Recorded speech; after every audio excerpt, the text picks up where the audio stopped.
Salam damai dan sejahtera untuk kita semua di Minggu Sengsara Yesus Kristus. Sebelum kita ada dalam kegiatan mingguan khotbah, mari kita berdoa. Bapa di surga, kami bersyukur Tuhan terus menampakkan kasih-Mu walau banyak kali kami gagal. Sertai kami, tuntun kami dengan Roh-Mu yang kudus, supaya firman Tuhan di minggu ini menguatkan kami bahwa walaupun kami gagal, Tuhan terus membuat kami berhasil dan berhasil. Amin.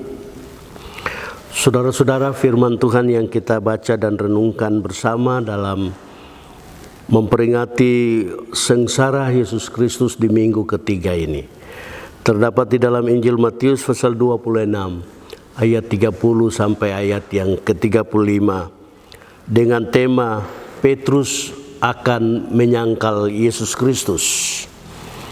Saudara, mengawali khotbah ini, saya ingin untuk kita merenung, menyanyikan nyanyian Mazmur nomor 116, baitnya yang pertama. Kasih-Mu pendengar doaku, sebab telinganya dihalakannya.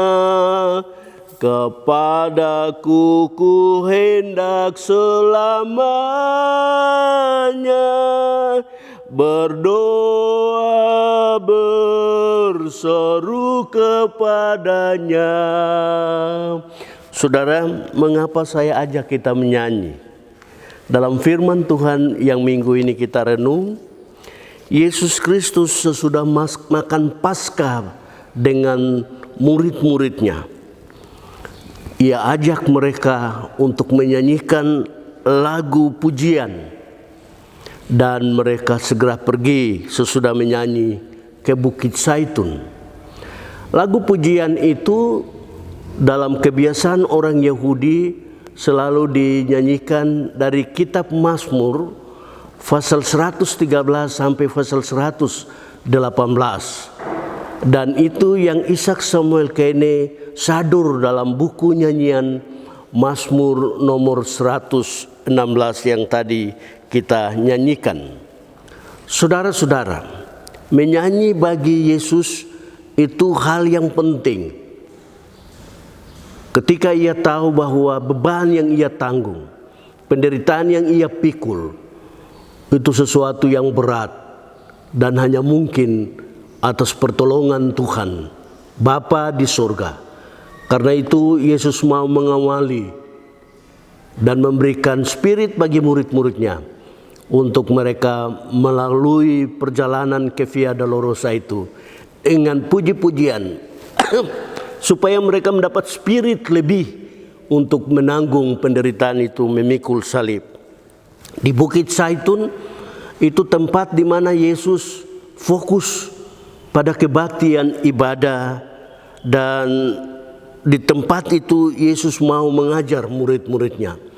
Karena itu tempat itu strategis bagi Yesus untuk murid-muridnya pergi, supaya mereka punya kesempatan ada untuk bernyanyi, berdoa, dan mendapatkan pengajaran-pengajaran baru yang menguatkan mereka. Pada momentum itu Yesus menyampaikan realita yang ia hadapi sangat berat, dan pasti realita itu membuat murid-muridnya tergoncang iman dan mereka dapat menyangkal Yesus Kristus. Tetapi Yesus tidak marah mereka. Sebaliknya Yesus memberikan harapan bahwa sesudah Dia bangkit, Ia akan mendahului mereka ke Galilea. Galilea Yesus pilih karena di Galilea itu tempat pertama Ia memulai pelayanan bersama dengan murid-muridnya untuk banyak orang yang datang mengikuti Dia. Saudara-saudara yang Yesus Kristus kasihi, realitas panggilan Allah Bapa di surga dan kelemahan murid-murid itu tidak membuat mereka terus melangkah maju mendapatkan apa yang Tuhan kehendaki mereka lakukan. Itu firman Tuhan. Dari firman Tuhan ini ada beberapa hal perlu kita renung bersama. Pertama, kita tetap kuat bahwa Yesus Kristus telah memulai misi Allah Bapa di sorga di bumi ini, yaitu menderita supaya murid-murid, supaya manusia pada umumnya di sepanjang waktu mengalami kemudahan-kemudahan, pembebasan dari dosa dan keselamatan yang abadi. Ini percaya kita karena banyak kali orang mengganggu kita dengan pengorbanan Yesus ini, dengan menepuk diri sendiri, mementingkan kelompok sendiri. Hal yang kedua yang perlu kita renung adalah dari peristiwa ini kita diajak untuk merenung bagaimana kita jamu. Jamu ini jaga mulut, supaya mulut kita ini menjadi mulut yang bersaksi tentang kebenaran dan keadilan, dan bukan mulut yang menyebarkan berita-berita bohong, mulut yang menyebarkan rayuan-rayuan, berita-berita hoaks. Lalu kita juga diberikan peringatan untuk jahat. Jahat ini bukan kejam, tapi jaga hati, jaga iman, dan bukan pelihara pengkhianatan. Bukan pelihara hati ini, pelihara kesombongan, keangkuhan, tapi hati ini mesti pelihara percaya kepada Yesus yang tidak tergantikan. Dan hal lain yang kita diberikan peringatan adalah jas. Jas itu jaga setia, bukan pasang gaya, bukan pasang harga, bukan pasang tren untuk pribadi, tapi jaga kesetiaan. Karena kesetiaan itu menjadi jembatan emas. Saudara, sebelum mengakhiri khotbah ini, saya lanjut ajak kita untuk menyanyi, merenung nyanyian Mazmur nomor 116, baitnya yang ke-11.